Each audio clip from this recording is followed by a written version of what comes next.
Bonjour mesdames, eh bien, écoutez, je suis très heureux de vous retrouver. Ça faisait longtemps, très très longtemps qu'on ne s'était pas vu. Il faut dire que je ne suis pas toujours près d'ici le mardi, mais là je suis là. Voilà, bon Hashem. Alors, on va traiter un sujet qui se trouve dans la paracha de cette semaine, paracha de Pinchas. C'est marqué Vaïdaber Hashem et Moshe les Moradi, Hashem et Moshe, Pinchas, ben Elazar, ben Aaron à Cohen. Donc Pinchas, qui était lui-même le fils d'Éléazar, et qui était Éléazar le fils de Aaron à Cohen. Donc on nous parle des ascendants, bizarrement, de Pinchas. On nous dit, au lieu de dire, voilà Pinchas, voilà ce qu'il a fait, on nous dit, non, vous savez, Pinchas c'était le fils de Éléazar, qui était lui-même le fils de Aaron à Cohen. Pourquoi on a affilié absolument Pinchas avec Éléazar à Cohen? Et Shivet Ramati, il a apaisé ma colère. Mais à Ben Israël, est-ce qu'Hachem il se met en colère? Jamais. Jamais, jamais. Alors comment vous traduisez la colère? Alors, la colère, en fait, c'est une manière de nous dire qu'on a fait quelque chose qui n'était pas dans l'ordre de ce qu'Hachem espérait de soi. Ouais, c'est un défaut de se mettre en colère, on est d'accord? C'est un défaut en soi. Ouais. Donc la colère d'Hachem, il ne faut pas la traduire comme un défaut, comme si il avait une carence émotionnelle et il s'était mis en colère. Non, il faut comprendre comme si on était en face de quelqu'un qui était en colère de ce qu'on faisait contre lui. Voilà, comme ça il faut comprendre. Mais Al Ben Israël contre lui, avec Kano et Kinati, il a vengé ma vengeance. La même chose, la vengeance est interdite par la Torah, vous êtes bien d'accord? Donc ici, la vengeance, c'était la justice d'Hachem. En fait, la Kano et Kinati, il faut comprendre, il a vengé ma vengeance, ça veut dire que Pinchas a été capable de comprendre quel était le sens de la justice qu'espérait Hachem de cet acte-là, Beta Betocham. Vous voyez, l'autre, il était Bénitra Bekinati, par ce biais-là, grâce à Pinchas, dit Hachem, je n'ai pas exterminé le peuple juif. Ça veut dire qu'ici on a cité quelque chose de très grave, c'est que quand Bilham, qui était un sorcier, il a essayé de nous maudire, sous l'appel de Balak, et qu'il a finalement pas réussi parce qu'à chaque fois qu'il voulait nous maudire, il nous bénissait, là-bas c'est marqué, il a essayé de trouver un stratagème différent. Il a dit, on va essayer de les faire tomber par les femmes. Et donc il a carrément prostitué des filles de Midian.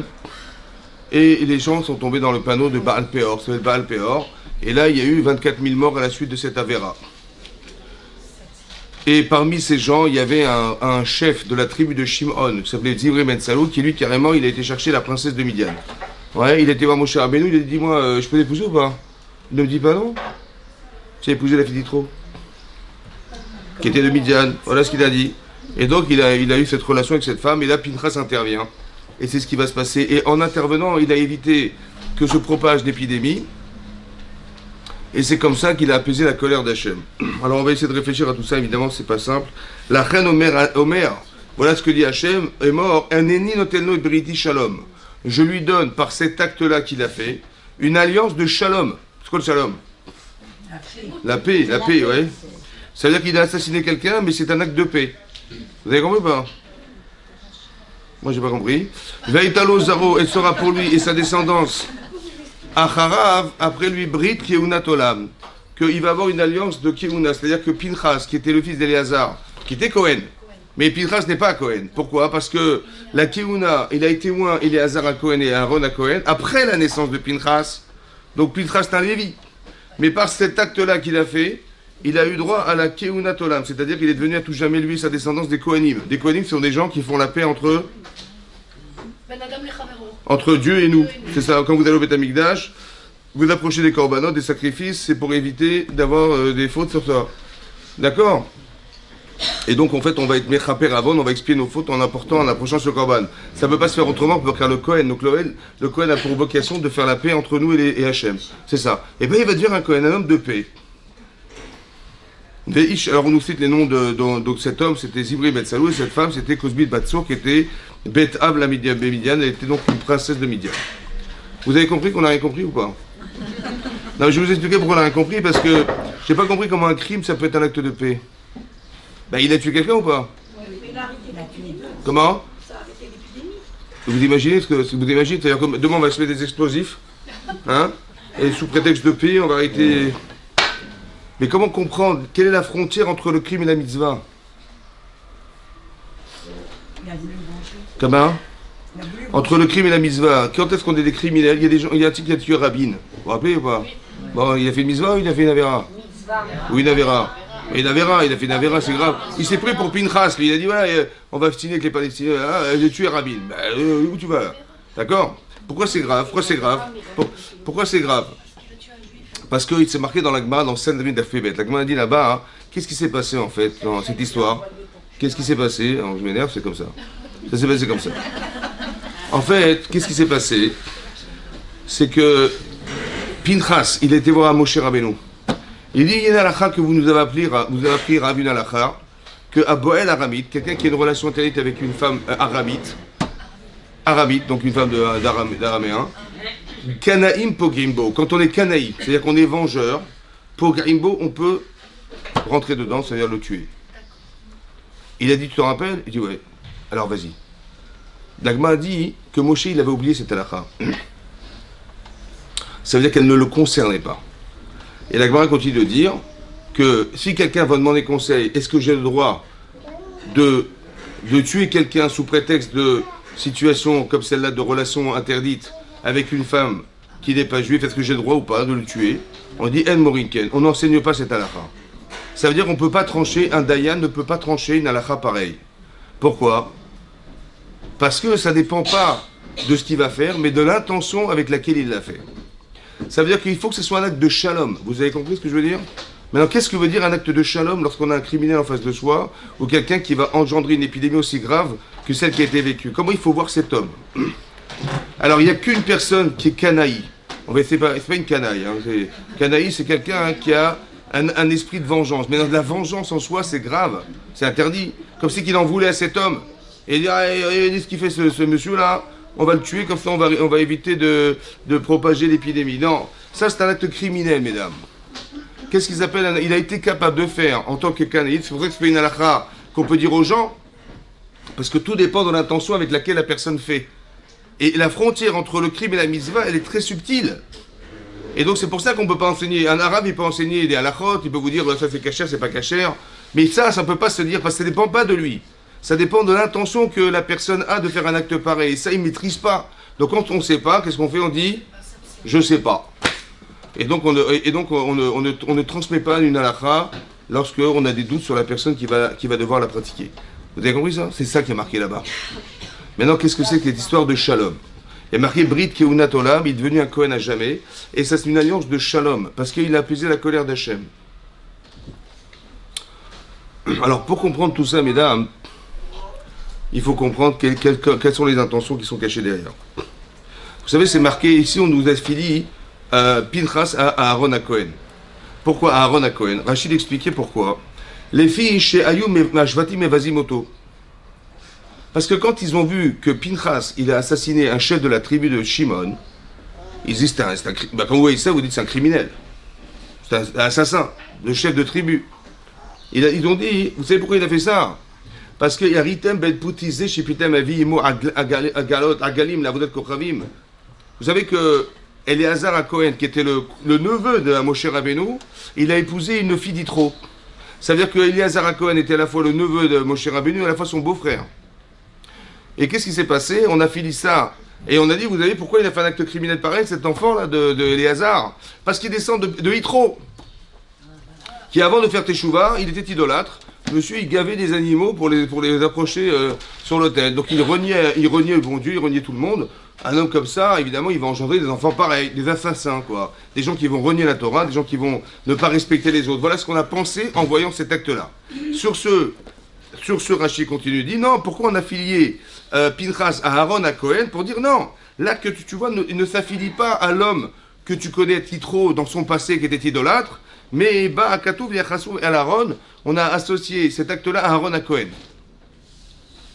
Aaron qui par définition, c'est un homme de shalom, un homme qui veut faire la paix, vous savez, c'est marqué dans les Pirkei Avot, Hillel Omer, Hillel, il a dit, Hillel, Eve Metalmidav chez Aaron, il faut qu'on soit nous les élèves d'Aaron à Cohen. Comme si qu'il y avait une école, l'école d'Aaron à Cohen, qui enseignait à faire le shalom entre les personnes, la paix entre les gens. Et là-bas, c'est marqué qu'il était Rodef. Ça veut dire qu'il pourchassait la paix. Dès qu'il avait eu un problème de couple, il allait courir à les aider. Il voyait que des personnes se disputaient, il allait tout de suite intervenir pour essayer de les aider. Voilà ce qu'il faisait. Rodef Shalom, Ohev et Tabiriot, il aimait les gens. Au Mekarvan la Torah, il les rapprochait à la Torah. comme si que pour rapprocher les gens de la Torah, il fallait aimer les gens. Si on les aime pas, ça passe pas. Donc il y a marqué Oev et Tabiriot ou Mekavan la Torah.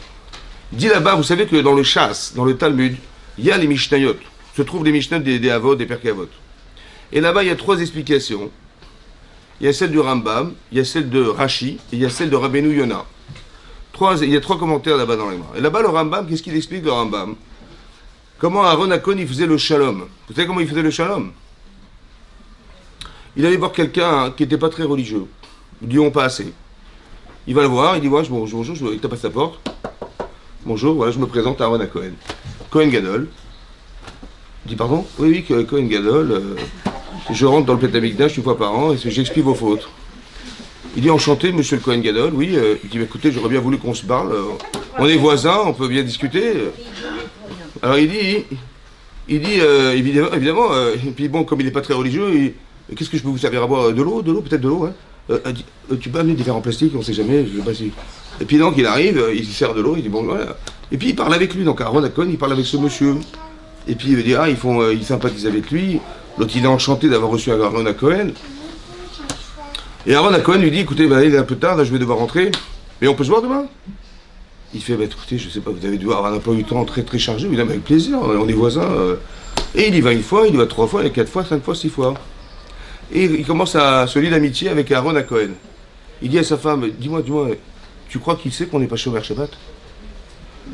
Tu crois qu'il est au courant? La mezouza, il n'y a pas de mezouza chez nous, tu crois qu'il a vu?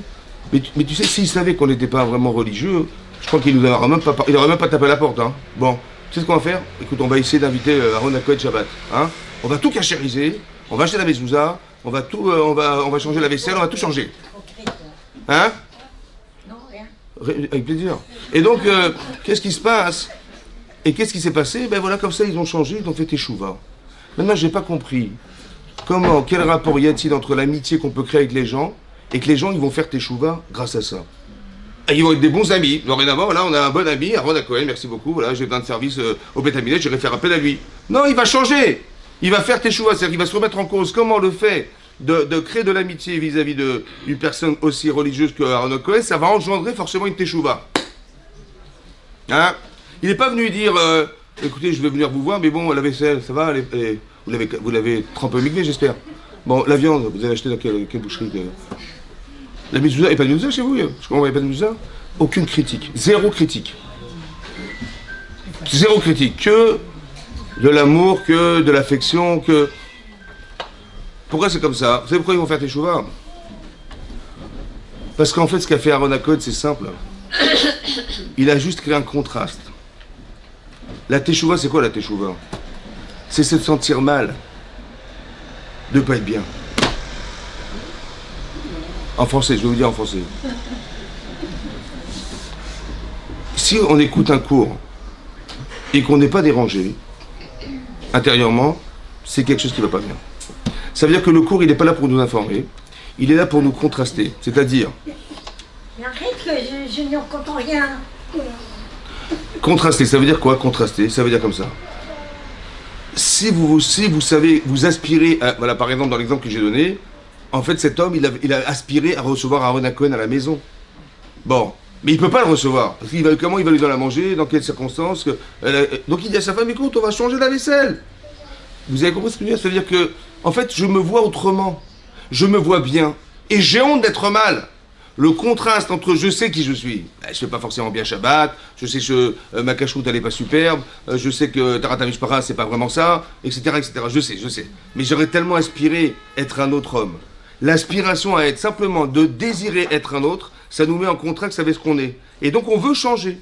Ce qu'a fait Aaron Cohen, il lui a donné cette liberté d'être un autre homme. Vous avez compris ça? D'être différent. Et cette différence, elle doit être exploitée par celui qui a été invité à le devenir. Voilà ce qu'il a fait Aaron Cohen. Ça s'appelle faire du shalom. C'est pas, donc il aurait pu dire rigoureusement, écoutez, je suis désolé. Ouais, quelqu'un je vous explique. Aaron Cohen, il va rentrer au Beth Amikdash, il va rentrer dans le Kodesh HaKodashim, il va avoir une proximité avec Hachem très très puissante. D'accord? Donc il est dans une vérité autant de soi, autant que de la vérité que représente Hachem pour lui, qui est extrême. On est bien d'accord ou pas? Donc s'il est extrême, il ne va pas supporter les décalages qu'il va voir autour de lui de gens qui ne le sont pas. Et donc ça va lui créer un dégoût, ou un rejet, ou ce que vous voulez. D'ici, on apprend une chose très importante. Ne jamais être victime de sa vérité. Tu dis, voilà, moi j'ai la vérité, l'autre il n'est pas vrai, je le chasse de mon entourage, je ne peux plus le voir. Il faut dépasser ça et se dire, le pauvre, la pauvre. Au lieu de dire, ah mais comment ça se fait, vous avez vu comment il mange, vous avez vu comment il se comporte, vous avez vu comment il parle, on est dans la critique. Ouais. En fait, il faut dire, les pauvres, ils ne sont pas instruits. Ils n'ont pas forcément eu d'éducation. Ils n'ont pas été à l'école juive. Et tout s'explique en fait, vous voyez. Il y a une logique comportementale qui fait que ces personnes sont ce qu'ils sont. Non pas parce qu'ils ont fait exprès, mais parce que manifestement, soit ils se sont fait avoir par le Yitzhara, soit ils n'ont pas eu la culture, soit le courage, pas eu la force. Ben, je dis les pauvres, on va les aider, on va leur donner les moyens de pouvoir se battre, de se renforcer et de pouvoir atteindre cette vérité qu'on espère qu'ils atteindront. Non pas dans leur rejet, mais de leur donner cette force, vous avez compris, cette énergie. Qu'est-ce qu'il a fait Aaron Cohen? Il a parlé à cet homme-là, il l'a respecté, il lui a donné de l'énergie. Laquelle? C'est de se dire, mais bien sûr que j'ai envie de recevoir Aaron Cohen chez moi, mais bien sûr que cet homme il est extraordinaire. Mais pour moi, c'est l'homme auquel je voudrais ressembler. Vous savez que 75% des gens qui ont fait Teshuvah, c'est des gens qu'on a invités Shabbat à la maison. 75%. Ça veut dire, il y a des gens qui ne sont pas très religieux, alors vous leur faites des cours, vous leur faites des machins, vous les faites sortir, voilà. 75% ils ont dit on fait Teshuvah grâce au Shabbat. Pourquoi? Parce qu'ils ont été invités Shabbat, ils ont goûté la pkeila. Non, je rigole. En quoi qu'il n'est pas timide. Non, je rigole. En fait, la dafina. Ils ont goûté, ils ont vu cette ambiance, ils ont vu ce Shabbat, ils ont vu cette femme extraordinaire. Il dit, mais moi je veux me marier, je veux une femme comme ça, des enfants comme ça, mais je veux des enfants religieux comme eux. Et cet homme, mais moi je veux ressembler à cet homme-là. L'aspiration, vous avez compris ou pas? Bien sûr. Et l'aspiration fait qu'on se sent, on se projette dans le futur en disant, mais c'est ça qu'il faut que je sois. Mais je ne le suis pas, cet homme. Ou cette femme, je ne la suis pas, cette femme. Donc, il faut que je change. Et c'est ça qui propulse la personne vers un changement profond. C'est-à-dire qu'on est aspiré à se faire plaisir en ressemblant à quelqu'un d'autre parce qu'on nous a donné ce plaisir. C'est ça, Aaron Cohen, vous avez compris? Il n'est pas dans la rigueur verbale, il n'est pas dans comment vous dire, l'application des choses de façon catégorique, mais d'expliquer, à donner envie et faire plaisir.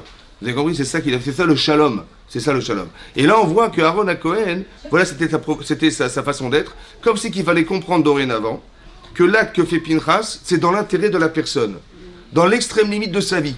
C'est incroyable, parce qu'il va lui retirer sa vie, mais pour faire le shalom. Pour lui. Comment ça marche? Vous avez compris? Shalom pour lui, il a fait un acte de shalom. Comme si qu'il n'avait aucune animosité vis-à-vis de cet homme, mais le contraire le dit le pauvre.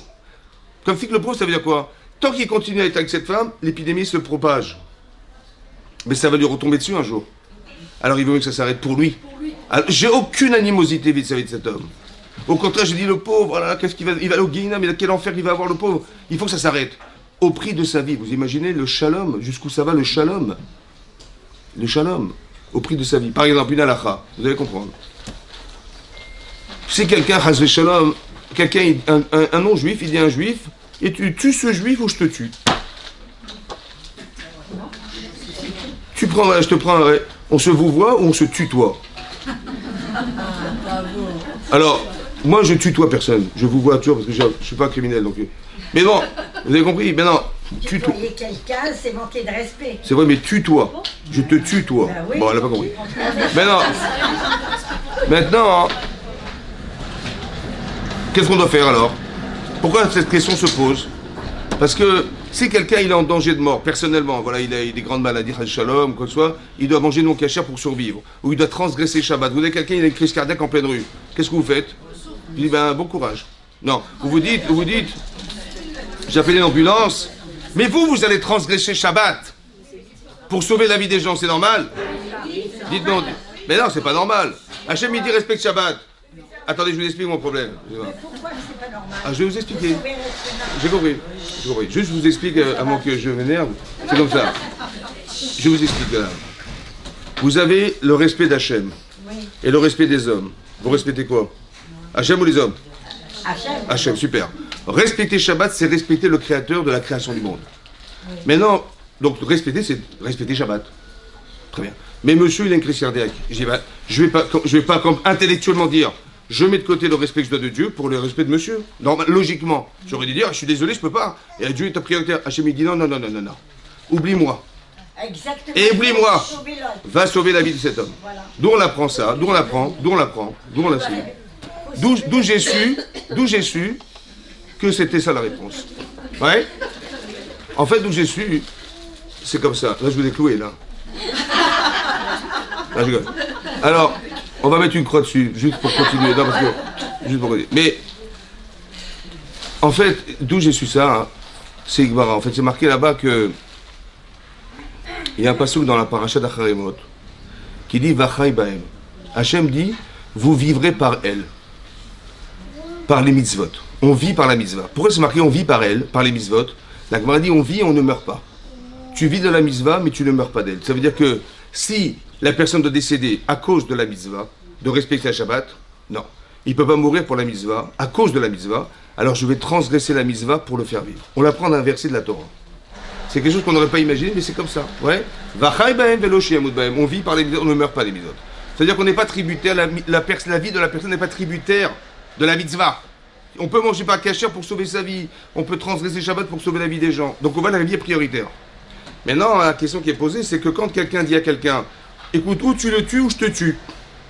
Je dis, si la Torah m'a dit que la vie est prioritaire sur la faute, je vais le tuer. Le problème, c'est que lui aussi veut vivre. Alors comment on fait? Alors l'Agma dit, il vaut mieux se laisser mourir. Pourquoi? Parce qu'Akadosh Baruch Hu, il est d'accord de mettre de côté son kavod, on va dire son respect qu'on lui doit en faisant la Torah. Mais là, s'il y a Avera, puisque Avera il a tué, et il y a mort d'homme, qu'est-ce qu'il a gagné Hachem? Rien. Alors il vaut mieux se laisser tuer, qu'il y ait mort d'homme sans Avera, ouais, qu'il y ait mort d'homme avec Avera. C'est ça qui est marqué dans la Torah. C'est incroyable. Celui qui veut te tuer, tu veux. Si tu peux, avec plaisir. Il faut le tuer. C'est pour ça qu'on ne vous voit pas, on le tue toi. C'est comme ça, exactement. Mais c'est vrai, vous avez raison, si on peut, évidemment, c'est comme ça. Mais là, parce qu'en fait, pourquoi? Parce que on doit sauver sa vie, mais quand quelqu'un il veut nous l'enlever, on peut le tuer pour ça. Maintenant, imaginez-vous, vous êtes témoin de quelqu'un qui court après quelqu'un d'autre avec une arme ou quoi que ce soit pour le tuer, et vous êtes présente, vous êtes là. Qu'est-ce que vous faites? Là, il court et il veut tuer la personne qui est devant vous. Donc deux personnes. Alors, si je peux l'empêcher, je lui tire dans les jambes, mais si je ne peux pas l'empêcher, qu'est-ce que je dois faire? Je ne peux pas. Et qu'est-ce qu'on fait? Je ne peux pas l'empêcher, je ne peux pas l'arrêter, je ne peux pas rien faire. On tue celui qui veut tuer. Razak. Pourquoi? C'est quoi la logique? Pourquoi? Pour défendre, parce que... Mais c'est la vie d'un contre l'autre. Parce que c'est pas humain. La vie de l'un contre l'autre. Alors écoutez-moi bien. Regardez la Torah de la Torah. Écoutez la Torah ce qu'elle dit. C'est marqué dans la Gemara, hein, que si la personne, elle va tuer l'autre, elle va finalement être condamnée à mort. Alors il vaut mieux qu'elle meure sans avoir fauté qu'après avoir fauté. Qu'en le tuant, je lui sauve sa vie spirituelle. Vous avez compris ça? Ça veut dire que le shalom, c'est pas... Tu dis, mais il veut tuer la personne, qu'il le tue, et il va mourir, et lui sera condamné à mort. Non, pour lui éviter cette catastrophe, parce qu'il va finalement mourir, alors il vaut mieux qu'il meure sans l'affaire qu'avec la faute. Alors il vaut mieux tuer avant. Vous avez compris ça? Ça veut dire que je lui sauve sa vie spirituelle. Mais ça, il ne faut pas le faire comme quelqu'un dit, avec l'animosité de quelqu'un qui ne supporte pas la vera. De dire non, je fais Béchalom. Ça veut dire que le pauvre, il est tombé dans le Yetzirara, il était nerveux, il a tiré sur un type d'un enfant de 17 ans. Non, il l'a tué, machin, il veut absolument tuer, il faut que je l'arrête. J'ai pitié de lui. C'est-à-dire que la pitié, elle va jusqu'à la limite de sa propre vie. Ça veut dire que Pinchas, quand il tue Zimri Ben Salou, il n'a aucune animosité. S'il en a une, c'est un criminel.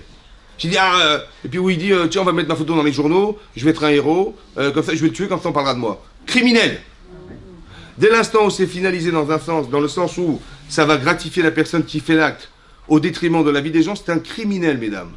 Mais par contre, si je le fais par pitié, ou je le fais pour lui sauver sa vie, ou pour faire du shalom dans sa vie à lui, ça va? Ce qui est très compliqué, ça veut dire de ne pas faire l'amalgame entre la personne, ce qu'elle est, et ce qu'elle fait. Ce qu'elle est, je ne juge pas. Ce qu'elle fait, c'est grave. Donc je juge que c'est grave, et donc je condamne, mais de quelle manière? En lui sauvant sa vie spirituelle, en l'arrêtant. Parce que plus ça dure, et plus l'épidémie va se répandre, et ça va être grave pour lui. Alors pour lui sauver sa vie spirituelle, ça c'est Pinchas. Vous avez compris ça? Oui. C'est pas simple, parce qu'en général, on associe les gens à ce qu'ils font. Ça va? Pas la neige, hein, je parle de ce qu'ils font, c'est ce que font les gens. Et donc c'est pour ça que c'est grave. On associe, et ça il faut arrêter. Il faut arrêter d'associer les gens à ce qu'ils font. Partez du principe que c'est un accident. Partez du principe qu'il n'est pas connaisseur. Elle n'est pas connaisseuse, elle ne sait pas. J'ai pitié d'elle, la pauvre. Et c'est comme ça que je vais l'aider. À la différence de dire je vais la condamner parce qu'elle ne ressemble pas à ce que j'espérais, ou elle dénigre Hachem, ou je sais pas quoi. Vous avez compris? C'est une façon de penser qui est très importante. Pourquoi je vous dis ça? Parce que il y a plein d'exemples dans la Torah, je vais vous donner quelques exemples pour vous expliquer ce principe de base qu'il faut avoir, d'aimer les gens, de le faire. On n'est pas religieuse par principe, vous comprenez ce que je veux dire? On respecte des valeurs, mais il ne faut pas qu'on soit tributaire de ça. Tributaire, comme si on devenait extrémiste des valeurs qu'on défend. Ça, il ne faut pas. Il faut sortir. Au début, c'est comme ça. Au début, ça peut être comme ça parce qu'on s'affirme, on s'engage, etc. Mais il faut dépasser ce niveau-là dans l'intérêt. Parce que, ouais, je vous pose une question. Imaginez-vous une femme, elle n'est pas religieuse et machin. Bon, qu'est-ce que vous faites? Ben, on peut faire du lachonara sur elle, on va raconter aux copines, t'as vu comment elle fait, t'as vu comment elle se comporte, machin. Mais si c'est la vérité. C'est souvent, c'est interdit, bien sûr, bien sûr. Même si c'est la vérité, pour sauver la vie, pour sauver l'autre. Non, non, pas ça. Je vous parle de dire des bobards, des salades sur les gens. Ah, parce que vous savez, on a du temps devant soi, on a autre chose à faire, on n'a rien à faire, donc on va sortir des salades sur les gens. Ça, c'est des raisons. Alors, avec de la vinaigrette, hein, bien sûr. Mais, interdit, ouais. Qu'est-ce que j'ai fait? Alors, qu'est-ce que je dois faire? Qu'est-ce qu'Hachem il aurait voulu que je fasse? Ben, va l'aider.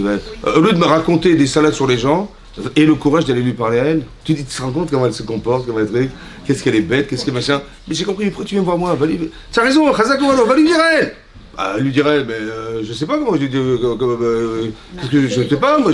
Mais et le courage d'aller la voir. C'est facile de raconter dans le dos des gens, c'est facile. Mais si tu penses qu'elle a quelque chose à corriger, va lui dire, tu sais ma chérie, il faut mettre des gants, il faut donner envie, il faut savoir que tu vas faire une critique, ça va pas plaire à tout le monde. Il faut savoir comment. Ouais, c'est pas facile, hein. Mais c'est comme ça que tu vas grandir. Tu seras une autre femme dès l'instant où tu auras le courage de tes opinions. Mais de raconter des salades sur les gens, c'est pas sympa. Donc ça veut dire qu'il faut avoir il faut se dire, mais qu'est-ce qu'Hachem il aurait voulu que je fasse? Et ben c'est ce que tu vas faire. Ça veut dire que, vous avez compris ce que je veux dire? Il faut avoir cet esprit-là, non pas de faire en fonction des vérités qu'on a accepté de prendre sur soi, mais de se dire, mais qu'est-ce qu'Hachem il aurait voulu que je fasse à ce moment-là? Vous avez compris? C'est très important ça. Par exemple, vous allez voir que le téléphone, vous allez voir que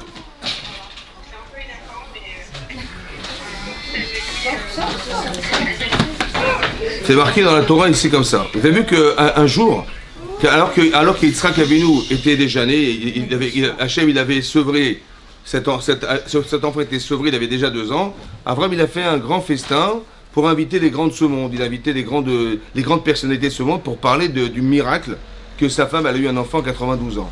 Et lui il avait 102 ans. Il a fait un Mishté Gadol, un grand festin, c'est-à-dire qu'il a invité les grands de ce monde pour dire, allez, vous voyez le petit enfant qui court là-bas, ouais, bah c'est mon fils, pardon. C'est mon fils. J'ai 102 ans, ma femme 92. On a prié, on a eu cet enfant, grâce à Dieu. Et donc, ils ont vu le côté extraordinaire de la prière de Sarah et la connaissance qu'on peut avoir d'Akadosh Baruch Hu qui est au-delà des limites. Et donc, ils ont fait ça. Et là-bas, c'est marqué qu'à la suite de ça, Ishmaël tourne mal. Il est marqué qu'elle a vu Sarah, que Ishmaël Mesahek. Il s'amuse. Et Rachid, il s'amuse, ça veut dire il devenait idolâtre. Il était devenu un criminel et il avait des mœurs légères avec les femmes, très très légères avec les femmes. Et donc elle a eu peur pour son fils Yitzhak. Et donc elle a dit à son mari, Garesh et Ta'amazot, sépare-toi de cette servante et de son fils. Parce que je ne veux pas que Ishmaël hérite avec Yitzhak de toi. Et là-bas c'est marqué que ça a déplu à Avraham Avinu. Ra Be'enav, c'était mal à ses yeux parce que évidemment c'était contraire aux qualités d'Avraham qui est le chesed. Ça va? La bonté, il avait épousé cette femme, donc il ne voulait pas. Pourquoi la chasser? Les enfants, c'était son aîné. Ishmaël était l'aîné d'Abraham. Pourquoi le chasser? Et Hachem, il dit, écoute la voix de ta femme. Écoute-la. Shmar Bekola. Ve ki Yitzhak ikarelecha Zara. Parce qu'elle a raison que ta vraie descendante, c'est Yitzhak Avinu, c'est pas Ishmaël. Qu'est-ce qui s'est passé? Juste après ça, c'est marqué que Abraham, il a donc chassé Agar, il lui a donné du pain et de l'eau. Ouais? Et ils sont partis comme ça dans le désert. Rachid dit, pourquoi il a donné de pain et de l'eau? Il n'a pas donné de l'or et d'argent. Bah, il dit, je suis désolé, vous devez partir. Bah, écoutez, je vous donne de l'argent. Voilà, vous allez pouvoir survivre grâce à cet argent. Il y a du pain et de l'eau. Alors Rachid nous dit, parce qu'il était sonné. Il était sonné. Sonné, c'est-à-dire qu'il haïssait cet enfant.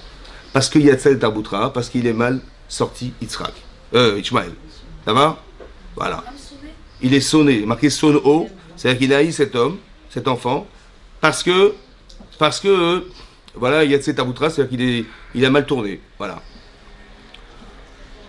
quand il y a eu la Rakedat Yitzhak, un peu dans la même paracha Vaïra, hein, là-bas c'est marqué que après ces paroles, Hachem va éprouver Abraham, il va lui dire Karnel bincha, prends ton fils. Il dit j'en ai deux.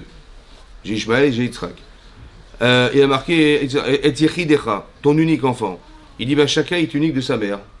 L'un il est né de Hagar et l'autre il est né de Sarah. Il dit que tu aimes. Il dit j'aime les deux. Pardon? Il a dit j'aime les deux. Il a dit non. J'aime les deux. Ah, les deux. Les deux, un et deux. Mais non, mais il nous a dit il y a quelques passocs avant qu'il a haïssé cet enfant. C'est pour ça qu'il a le cul du pain et de l'eau, hein. Pas de l'or et de l'argent. Et là on voit, il dit, comment il a pu dire une chose à son contraire? Il dit que tu aimes, il dit j'aime les deux. Il dit, tu viens de me dire que tu l'as chassé, tu ne supportais pas, tu l'as chassé. Comment tu peux prétexter dire que tu l'aimes alors que tu viens de dire le contraire? Vous avez compris ça? Comment expliquer qu'il n'y a pas de contradiction?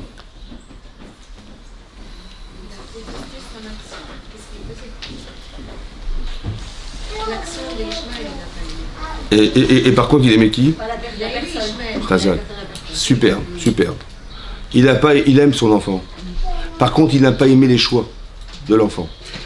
Quand il est marqué qu'il a été sonné au taux, oui, il faut distinguer dans la tête entre ce que la personne représente et ce qu'elle a choisi d'être.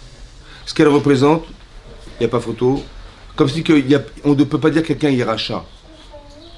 Parce qu'il est né d'une femme, d'une maman juive, il a la neshama d'un bel Israël, il n'est pas rachat. Il a fait le choix d'être un rachat. Mais c'est un choix personnel. Mais je ne peux pas le condamner parce qu'il a fait un choix. Au contraire, c'est qu'un choix. Je dis, ah dommage, il est bête. Ah dommage, il s'est fait avoir penser ça. Ah, il n'a pas été malin. Ah, il n'a pas été logique. Ah, il n'a pas été... Dommage. Alors je vais l'aider. Vous avez compris? Parce que je l'aime. Donc, ce que je ne supporte pas, c'est son choix. C'est ça. Mais il ne faut pas dire, il ne faut pas considérer que la personne est le choix qu'elle a fait d'être, cette personne. Il faut arrêter de penser comme ça. C'est ça que vous avez compris? D'un côté, il est marqué qu'il ne supportait pas. Et d'un côté, il est marqué qu'il aimait cet enfant. Mais comment tu peux faire? Parce qu'il faut bien distinguer entre l'amour d'un enfant et comment vous dire, et le fait qu'il ait fait ce choix. Ça ne doit pas entamer dans la relation. Vous avez compris? Tu dis, mais je ne supporte pas cet enfant, je ne peux plus le voir. Regarde ce qu'il fait. Il ne me respecte pas, il machin, je ne peux plus le voir, je ne le supporte pas. Mais tu ne peux pas faire ça. Pourquoi? Parce que tu es tombé dans le piège de coller le comportement et la réalité de cet enfant. Il est ton fils, elle est ta fille, tu ne peux pas penser que... Donc qu'est-ce que tu vas faire? Ton Yetzirah, il te dit, ah, tu m'as pas respecté, je te peux plus... rentre dans ta chambre, je peux plus te voir. On se reparle dans 3 semaines. Dommage, parce que tu es tombé dans le panneau d'assimiler l'action et la personne. Il faut dissocier les deux. C'est-à-dire ne pas associer ce que fait la personne avec ce qu'elle est fondamentalement, parce que fondamentalement, ça n'existe pas. Donc, si tu veux l'aider, la seule manière, c'est de toujours considérer que c'est un accident, que c'est un passage dans la vie, que c'est une manière de s'améliorer, de se bonifier. Des enfants, ils arrivent à l'adolescence, ils ont de l'insolence, ils maltraitent leurs parents et tout, ouais. Ça fait partie de l'évolution. Pourquoi? Parce que dès qu'une fille elle a 12 ans, elle va avoir un Yetzeratov, un garçon il a 13 ans, il est Yetzeratov. Mais quand le Yetzeratov il commence à grandir, le Yetzeratov dit oh là là, ça va pas. Donc la violence qui est exprimée par l'enfant, c'est que le Yetzirara qui veut écarter cet enfant de ses parents. Il dit laissez-moi tranquille, vous comprenez rien, machin, on n'est plus à la même époque, et tous les arguments qui veulent vous sortir, ce sont des arguments du Yetzirara Fat pour justement nous dissocier de nos enfants. Mais ça, il faut le savoir, vous. Donc si tu dis mais comment tu me parles, comment tu respectes pas ta mère, je ne veux plus te voir, je ne veux plus te parler, tu n'as rien compris. Ça fait partie de l'évolution. Il veut avoir son autonomie. Il veut exister par lui-même. Tu l'as gavé, t'es gentil. Maintenant, moi, laisse-moi tranquille. Je veux vivre par ma vie. Et donc, on a l'impression que c'est une forme d'insolence, mais c'est faux. C'est une forme d'affirmation personnelle. Jusqu'à ce qu'à un moment donné, il va avoir 18 ans, 19 ans, et là, il va vous respecter parce qu'il va comprendre qu'il va sortir de cette phase de sa vie. Mais ça fait partie de l'évolution. C'est pas contre vous, encore une fois. Donc, si vous l'avez compris, vous dissociez l'attitude et la personne. Malgré tout, tu restes mon enfant. Et ce respect-là va tout changer parce que vous avez la patience, vous avez compris les mécanismes, vous allez être capable de pouvoir transmettre des vrais messages sans montrer d'animosité. Ça change tout. Il n'y aura pas de paraître négatif dans l'attitude. Aaron Akon, il peut venir et dire attendez, j'ai vu là, vous portiez des Shabbat, vous êtes Shomer Shabbat. On est quand même dans le Bétamik, il y a quand même le sanctuaire ici, il y a plein de choses. Il faut respecter l'endroit où vous vous trouvez. C'est très grave ce que vous faites. Et Dieu, il est où là-dedans? On peut être dans la critique. Le problème, c'est qu'on met en porte-à-faux les personnes. On les dérange en fait. Et ça n'a pas envie, ça n'a plus envie de rejeter que d'accepter. Vous comprenez ce que je veux dire? C'est ça. Et donc, il faut faire attention à ça. C'est ce qui a marqué à propos d'Abraham. C'est marqué aussi à propos d'Abraham qu'à un moment donné, il y a une dispute entre Abraham, les bergers d'Abraham et ceux de Lot. Une dispute, oui. Pourquoi ils sont disputés? Parce que les bergers d'Abraham prétextaient qu'on peut faire pète les troupeaux là où on veut, en Eretz Kenaan. Hein. Allez-y, allez-y, tranquille.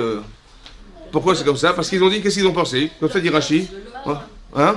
Les bergers de Lot, pardon. Les bergers, pas de lui, mais de Lot. Qui étaient en fait, qui étaient des voleurs en fait. Et ils allaient carrément faire pète des troupeaux dans les champs des autres, et c'était carrément des voleurs. Et là-bas, c'est marqué que qu'est-ce qu'ils ont prétexté pour faire une chose pareille? Ils ont dit, voilà, Abraham et sa femme, ils sont âgés, ils n'ont pas d'enfants. Bon, ils n'ont pas d'enfants, donc le prochain héritier d'Abraham, c'est qui? Ben, c'est Lot, qui était à la fois le neveu d'Abraham et le beau-frère d'Abraham. Et le frère de Sarah. Et le frère de beau-frère d'Abraham. Et donc il s'est dit, ben voilà, il va mourir Abraham, et sa femme aussi, ben qui c'est qui va hériter de la promesse qu'avait faite Hachem à Abraham, la terre d'Israël? C'est moi. Allez-y, tranquille. C'est déjà à moi. C'est-à-dire qu'il y a des gens, ça va se passer dans 500 ans, mais c'est déjà présent aujourd'hui, il n'y a pas de problème. Vous avez compris? Ils sont tellement, comme si le futur était déjà présent, un petit peu dérangé. Et alors il a essayé de le convaincre Abraham, il n'a pas réussi. Il dit, bon, il paraît de la Méalaï, sépare-toi de moi. Si tu vas à droite, j'irai. Et si tu vas à gauche, j'irai. Il y a 4 femmes qui suivent. Hein, et voilà. Depuis quand la destination d'Abraham, elle dépend du choix de Monsieur Lot. Il dit où tu vas? À droite? J'irai à gauche. Tu vas où à gauche? Ben où tu veux. Hein. Pourquoi la destination d'Abraham, elle dépend de celle de Lot? Parce qu'Abraham, il ne sait pas où aller. Quand vous ne savez pas quoi faire, il faut demander à quelqu'un de tordu où tu vas. Et là où il va aller, il faut faire le contraire. Vous avez compris? Moi, je sais pas où je vais aller, mais je te demande où tu vas, toi? Tu vas à droite? Bon, il faut aller à gauche. C'est comme ça. Hein. Parce qu'il est tordu, l'autre. Pourquoi il est tordu? Parce que là-bas, c'est marqué, il a levé les yeux. Il a dit où tu vas? Il a vu le Kikar Yarden. Il a vu cette contrée ruisselante et verdoyante du Jourdain. Il dit, mais ça, c'est là-bas que je vais aller. Il a marqué Venassa Mikedem. Il a voyagé de l'Est. Rachid donne 2 explications. Ça veut dire qu'il est parti de l'Est vers l'Ouest. Ouais. Et donc il s'est séparé d'Abraham à l'extrême limite inversée. À l'Est d'Abraham, à l'Ouest d'Abraham, ça veut dire qu'il est parti de l'Est à l'Ouest. Et Rachid donne 2e explication, c'est que il a dit, je veux plus ni d'Abraham ni de son Dieu. C'est-à-dire que Lot, à ce moment-là, quand il se sépare d'Abraham, il renie Abraham, toute la Torah d'Abraham, et il renie Akadosh Baruch Hu. Lo ve Abraham, ni ve Abraham, ni Beolokav de son Dieu, je ne veux plus. D'accord? C'est l'expression. Quand quelqu'un dit il a tourné mal, on dit il est à l'ouest. Mais c'est de là que c'est tiré, mesdames. Ben oui, tu dis, ça veut dire quoi? Il est à l'ouest. Il ne va rien dire. C'est marqué ici, il est parti de l'est vers l'ouest. C'est que c'est marqué là. Et donc il dit il est à l'ouest, c'est-à-dire qu'il a carrément lâché la Torah. Maintenant on voit que Abraham, il n'a rien pu faire pour son neveu Lot. Ça va? Et donc, écoute, il veut qu'on se sépare, il n'y a rien à faire. Là-bas, c'est marqué que juste après que Lot il ait quitté Abraham, Hachem apparaît à Abraham et lui dit, écoute, lève les yeux au ciel, tu verras le nombre important d'étoiles, voilà, ta descendance soit aussi nombreuse que les étoiles de la terre, du ciel, pardon. Rachid nous explique que pourquoi c'est à ce moment-là qu'il est venu Hachem chez Abraham, parce que tant qu'Abraham était en contact de Lot, la Shekhina ne pouvait pas résider sur Abraham, la présence divine, en contact avec Lot qui était un rachat. Donc il a bien fait. C'est-à-dire qu'Abraham, il a dit, je sais que je perds à être en contact avec l'autre parce que je perds la Shekhina. Voilà, je perds. Mais c'est pas grave, pour peu que j'arrive à la ranger, je peux. Bon, finalement, il n'a pas réussi. Ça va? Il n'a pas réussi. Qu'est-ce qu'il a fait? Il s'est séparé de lui. Et là, on voit hein, que la Shekhina, elle revient chez Abraham avec nous. Donc il a bien fait de le quitter. D'un côté, dans le Midrash Rabbah, c'est marqué, Amar Rabbi Yehuda, qu'Hachem, il s'est mis en colère contre Abraham. Il dit, qu'est-ce qu'il a été faire de quitter Lot? Il s'arrange avec tout le monde et son neveu, qui est son propre frère, il n'arrive pas à s'arranger, c'est pas normal. Mais comment tu peux te mettre en colère et à la fois tu dis, ah, heureusement qu'il l'a quitté, au moins je peux retrouver Abraham. Comment ça marche? Vous avez compris comment ça marche? Comme si que Abraham, il avait tout à gagner de quitter Lot et tout à perdre d'être resté en contact. Et lorsqu'il a gagné de quitter Lot, Hachem il se met en colère parce qu'il aurait dû ramener cet homme à la teshuva qu'il n'a pas réussi à faire. Mais tu vois bien qu'il était en danger, Abraham, en restant en contact avec cet homme. Comment c'est que tu te mets en danger? Pourquoi tu te mets en colère contre lui? Vous avez compris ça? Qu'est-ce qu'on peut tirer de là comme leçon? Peut-être que l'autre, il n'a pas fait teshuva parce qu'il n'a pas assez montré d'amour vis-à-vis de l'autre.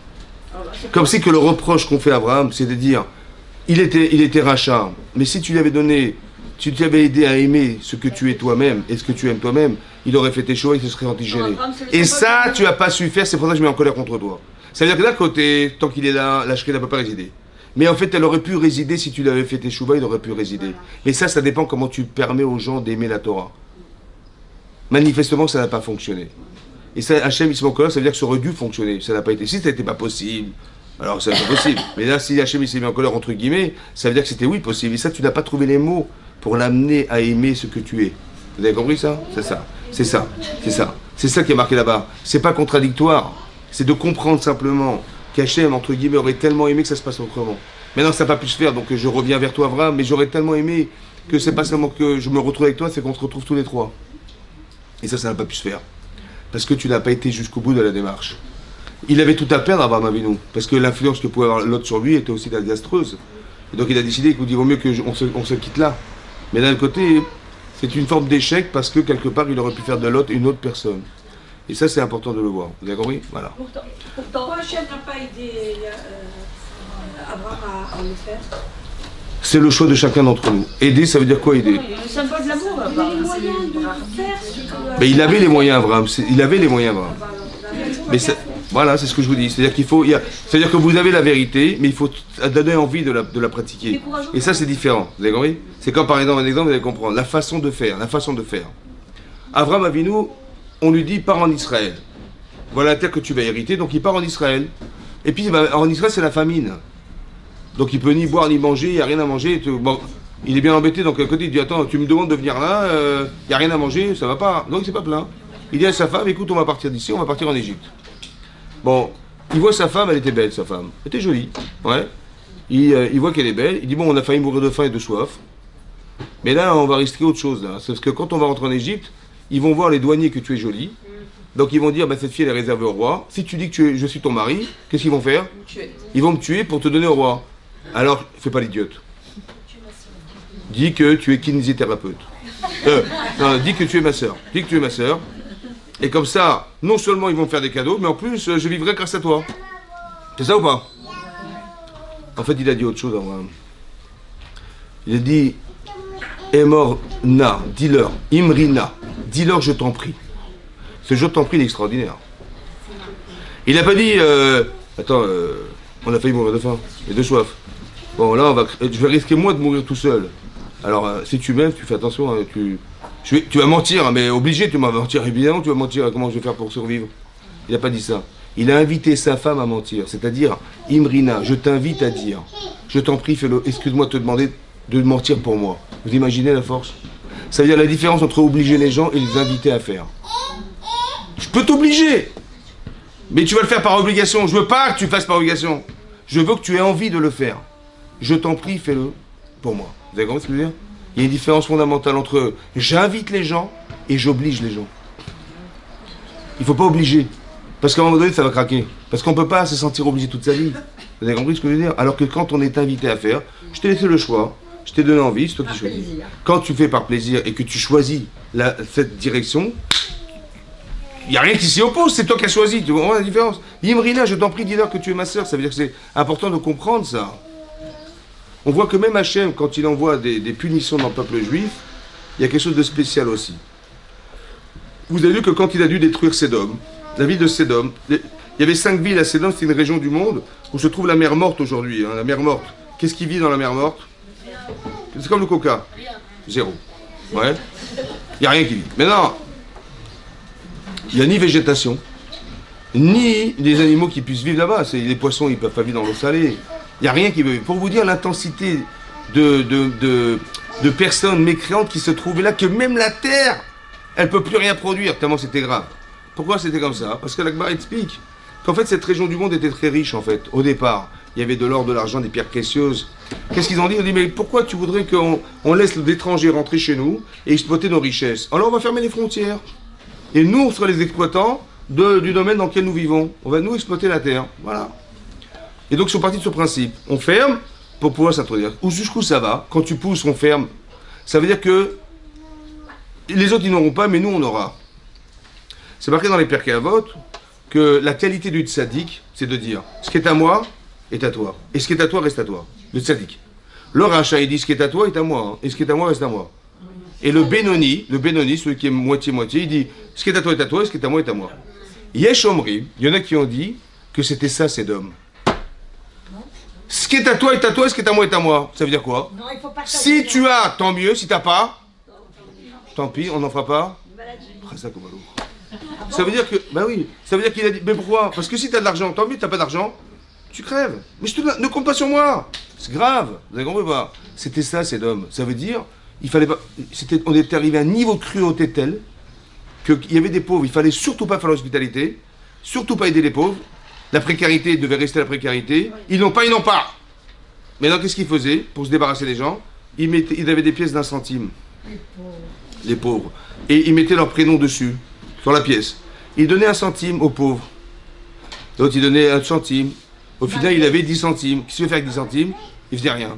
Et à la fin, ils mouraient de faim et de soif parce qu'il n'y avait pas de quoi manger. Et quand ils étaient morts, ils venaient récupérer les pièces, évidemment. Évidemment, puisqu'il y avait leur prénom dessus. Voilà jusqu'où on est arrivé. Ça va? On est arrivé jusque-là. Ce monde ne pouvait pas continuer à vivre.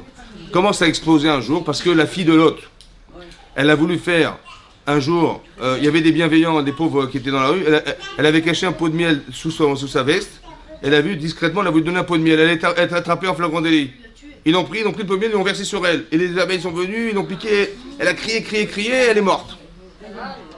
Et là-bas c'est marqué, et Hachem il a dit j'ai une saraka, j'ai entendu un cri qui venait d'en bas, je déciderai. On est arrivé au seuil d'une folie, quoi, vous comprenez ou pas? Voilà, c'était Sédom, ça. C'était des brigands, non? C'est gentil, hein? Comme la lessive, exactement. Maintenant, la lessive au mot. Maintenant, qu'est-ce qui s'est passé? Hachem, il a dit ce monde doit... Donc je vais détruire cette partie du monde. Ouais. Mais là-bas, c'est marqué que Hachem, il a dit à Lot, c'est-à-dire par les anges, surtout ne vous retournez pas. Vous allez courir en sortant d'ici. Et je vous préviens, ces endroits vont être détruits. Donc il y a une bombe atomique qui est tombée là-bas. Et cet endroit du monde va être détruit. Surtout ne vous retournez pas. Et donc il dit à sa femme, ne te retourne pas. Il dit à ses gens, ils n'y ont pas cru. Donc ils sont restés là-bas. Et il est parti avec ses filles. Et madame, elle s'est retournée, elle est devenue de sel. Ouais. Pourquoi il fallait pas se retourner? Hein? Pourquoi il fallait pas se retourner? Personne ne se retourne. Pour pas voir son passé, pour pas rester sur son passé. Ah, passé. Là-bas, c'est marqué parce qu'il y avait la Shekhinah. Sur place à Sédom. Quand il a détruit, il y avait la Shekhinah. Il ne fallait pas avoir la Shekhinah. Ne vous retournez pas. Maintenant, écoutez-moi bien. Est-ce qu'au moment où Dieu punit le monde, est-ce qu'il y a la Shekhinah normalement ou il n'y a pas la Shekhinah? Il n'y en a pas. Normalement, il n'y a pas. Il y en a pas. Parce que quand je me fâche, je me retire et j'envoie des envoyés. Mais surtout pas moi. Attention, j'y vais pas. Hein. C'est vrai ou pas? Et là, on voit l'inverse. Le plus haut niveau d'intensité de Shekhinah, c'était à ce moment-là. Comment c'est possible? Vous savez pourquoi? Parce que quand Hachem il punit par amour.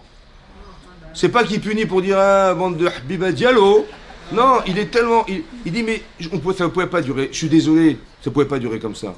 Mais il le fait par amour. La Shekhinah, l'intensité de Shekhinah, elle est très puissante à ce moment-là. Et c'est tellement puissant qu'il ne faut même pas regarder. Il ne faut pas regarder parce qu'on va être sous l'influence. C'est une chose qu'on ne peut pas voir. Mais tellement l'intensité d'amour, quand Hachem il fait une chose pareille, il ne le fait pas au détriment de ceux qui ont fait la Vera. Mais il dit, je suis désolé d'en arriver là. La Shekhinah est présente, vous avez compris ça? Énorme, énorme. C'est comme c'est marqué dans la Gemara de Batra. Hein. La Shekhinah quoi? La présence divine, la présence. La présence divine. La présence divine. Pas la Dafina, la présence divine. Maintenant, la présence divine, elle est présente. C'est comme vous rentrez dans une synagogue, on doit ressentir quelque chose. Il y a un Sefer Torah ici, il y a la Shekhinah ici. La Gemara dans Brachot, elle explique là-bas que quand on étudie la Torah à deux, la Shekhinah est présente. Lorsqu'on va juger des gens, on est trois. La Shekhinah elle arrivera quand le troisième arrivera. Le Rav, le Dayan. Et quand on est 10, dans une Beth Knesset, il y a la Shekhinah qui vient aussi. La Gemara dit, mais si déjà quand il y a 2 personnes, alors quand il y a 3 et 10, a fortiori que la Shekhinah est présente. C'est vrai ou pas? Oui. Alors qu'est-ce que ça change d'être 2 ou d'être 10? La Gemara dit comme ça. Quand on est 2, il faut que le deuxième arrive pour que la Shekhinah réside sur les gens qui étudient la Torah. Il faut que la deuxième personne soit présente quand on étudie pour étudier en binôme. Quand on est 3 dayanim, 3 juges, alors il faut que le troisième arrive pour que la Shekhinah vienne, ils vont décider avec l'inspiration divine. Et quand on est 10, écoutez bien, il n'y a personne dans la synagogue. Mais comme on doit être 10 pour faire la prière, Oui, alors Hachem, il est déjà présent quand il n'y a encore personne. Si vous rentrez à la synagogue, vous pouvez déjà faire des prières, Hachem est présent. Hachem est présent, Hachem est présent. Il est toujours présent, même maintenant. Même maintenant, mais même avant que vous rentriez à la synagogue, parce que c'est un endroit où normalement on doit être 10. La différence entre quand on est 2, il faut être 2, quand on est 3, il faut être 3, mais quand on est de toute façon 10, la Shérina elle attend que les gens viennent à la synagogue. C'est elle qui les attend. Et donc si vous rentrez seul à la synagogue, vous pouvez faire des prières, parce qu'Hachem il est là. La Shrina, elle vient de la Emouna. Exactement, de votre Neshama en fait aussi. Maintenant, vous avez compris ça, c'est ça, c'est ça que je veux vous dire. Pourquoi je vous dis ça? Vous pouvez répéter pour le kiss. Alors, répétez, sont sur un bateau. Alors, j'ai dit comme ça, quand on est en, étude, en lieu d'étude, alors la Shekhina va venir quand on va attendre son partenaire d'étude. Quand on est 3 Dayanim qui vont juger une situation de dîner mamonote, des problèmes financiers ou quoi que ce soit, il faut 3. Tant qu'on est 2, il n'y a pas la Shekhina. On est 3, on commence à discuter. Là, la Shekhina, il y a une inspiration divine qui se fait dès l'instant où le troisième arrive. Par contre, quand on va prier, avant même que le premier arrive, déjà Hachem il est présent. C'est ça la différence. Avant, déjà il est là. Maintenant, pourquoi je vous dis ça? Parce que quand le Beth Amikdash a été détruit, oui, vous savez qu'il y avait des chérubins les kérouvim sur le Aaron à Kodesh. Là-bas, c'est marqué dans la Gemara que quand on ne faisait pas la Vodat Hachem, il se donnait le dos. Et quand il faisait la Vodat Hachem, il faisait le service divin, il se regardait. Et bizarrement, quand on a détruit le temple, il s'enlaçait, il se regardait. Mais normalement, c'est l'inverse. Là, il fallait dire le contraire, il devait se donner le dos, mais largement le dos, il devait carrément partir, quoi. Il a marché, il s'enlaçait, il se regardait. Comment c'est possible? Là-bas, le marché, il pose la question, mais c'est une contradiction. Comment tu peux me faire croire à ce moment-là que précisément à ce moment-là, quand on détruit le temple, il se regarde? C'est l'inverse. En fait, c'est pareil, c'est ce que je vous ai expliqué. C'est la Shekhina. Ça veut dire qu'Hachem, il dit, voilà, je suis désolé. En fait, je suis avec vous. Je suis avec vous. Mais pour que vous fassiez Teshuvah, je suis obligé d'en arriver à ça. Il fallait que vous compreniez le produit et le résultat de ce que vous avez fait, voilà ce que c'est. Et c'est dommage. Alors, on tire des leçons de nos erreurs. Mais il faut savoir qu'Hachem, il nous demande, il nous demande fortement de changer, parce que le résultat de ce que vous voyez, c'est ce qu'on a réussi à atteindre par nos erreurs. Hachem, il nous supplie de changer, d'améliorer cette situation. C'est pour ça qu'il est en phase. En phase. C'est pareil, quand Hachem, il dit à Abraham, Kartna et Bincha, prends ton fils, je t'en prie. Il va demander à son fils d'amener son fils en holocauste, il dit, je t'en prie, fais-moi plaisir. C'est quoi ce t'en prie là? C'est quoi ce je t'en prie là? Ce je t'en prie là, hein, c'est de dire, écoute, j'ai pas envie que les gens disent un jour, il a fait, parce que c'est la 10e épreuve d'Abraham Avinu. Eh ben, tout ce qu'il a fait, c'est des coups de tête. Il n'a pas réfléchi, il a fait, par mécanique, d'une façon mécanique ou de façon... Il dit non, je t'en prie, fais cette épreuve-là qui est très très compliquée, pour ne pas qu'on dise que les premières, elles étaient mécaniques. Pourquoi? Parce que je vous ai choisi. Je t'ai choisi comme étant la source du peuple juif. Et un jour, Hachem, il va devoir se justifier auprès des nations en expliquant pourquoi il nous a choisis. Parce que quand Hachem il nous donne la Torah à nous, vous voyez, le mont Sinaï, c'est le mont de la Sina, le mont de la haine. Ça veut dire que quand Hachem il a choisi nous, il a forcément créé la haine chez les autres. C'est venu le mont de la haine. Alors Hachem, il faut qu'il justifie pourquoi il nous a choisis. Alors il supplie à Abraham, je t'en prie, fais-le pour moi. Attendez, je suis comme c'est que je vous dis, comme c'est qu'Hachem nous dit. À chaque fois que vous avez une épreuve personnelle, à chaque fois que vous avez une mitzvah à faire, comme c'est qu'Hachem il nous suppliait de la faire. Parce que le monde, il va subsister parce que vous êtes capable de prouver que vous avez été choisi par Hachem. Hachem dit, écoute, ne tombe pas dans le piège, etc., je t'en supplie. Ne te laisse pas avoir, et ne pas, ne tombe pas dans une forme de déchéance personnelle. Ne te laisse pas faire en disant, ah, c'est trop dur, je t'en supplie. Fais-le pour moi. Comme fait qu'Hachem nous suppliait, Karna et Bin Rasona, il est extraordinaire. Je t'en prie, fais-le. Ça veut dire qu'Hachem il nous supplie de le faire parce qu'il nous aime. Comme des parents qui auraient tellement aimé que, mais si déjà mes parents ils sont comme ça et mes parents ils me supplient de faire, je vais le faire, évidemment que je vais le faire, mais Hachem c'est forcerie à forcerie. Et donc c'est pour ça que c'est marqué ici qu'il y a un amour très profond d'Hachem auprès des créatures. Et Avram, Aaron, à Cohen c'est pareil. Il aimait les gens. Ça veut dire qu'il est pété, on n'est pas dans le reproche, mais dans l'amour. Et c'est ce qu'a fait Aaron à Cohen. Et c'est de ça que Pinchas est venu nous dire. Il n'a pas tué cet homme comme étant un criminel pour nous débarrasser de la saleté du monde, mais le contraire. De dire le pauvre, à ce prix-là, la shalom existe, au prix de sa vie. Parce que tant que ça dure, le pauvre, il va être encore faire pire pour lui. Alors il vaut mieux que ça s'arrête là pour lui. Dans son intérêt personnel. Vous avez compris, c'est un acte de shalom. C'est pas un acte un acte criminel comme dit on va se débarrasser de toute la saleté du monde et aussi des Réchaïm. C'est pas ça. Jamais, jamais. Il faut toujours penser que c'est pour le bien de la personne que vous allez voir la personne. Vous allez l'aider parce qu'il faut que la personne change, il faut qu'elle s'améliore, mais c'est par amour. Si c'était votre soeur ou votre frère, ça aurait été comme ça. Vous avez compris ou pas? Ça aurait été pareil. Eh ben c'est pareil, c'est comme votre soeur, c'est votre frère, c'est pareil. Mais pourquoi? Parce que c'est vrai qu'on n'a rien à voir tous. Mais à David Hachem, on est tous liés. On est les enfants d'Hachem. Donc on est frères et sœurs, pas par affiliation de parentale, mais parce qu'on fait partie du clan Israël. Donc on est garants les uns des autres. Donc je dis mais comment je vais faire pour lui parler à cette femme-là ou à cet homme? Comment je vais lui dire pour essayer de lui faire comprendre que ça va pas? Si je lui fais un reproche, elle va te vexer. Comment je vais faire? Je vais lui montrer, je ne vais pas lui parler de ça, je vais parler d'autre chose. Et on va se lier d'amitié. Et cette amitié va faire qu'elle va se sentir en décalage. Et le décalage va faire que, vous avez compris, la patience, d'attendre que ça marche. Et par amour pour la personne. Chazak ou Baruch, Chazak ou Baruch.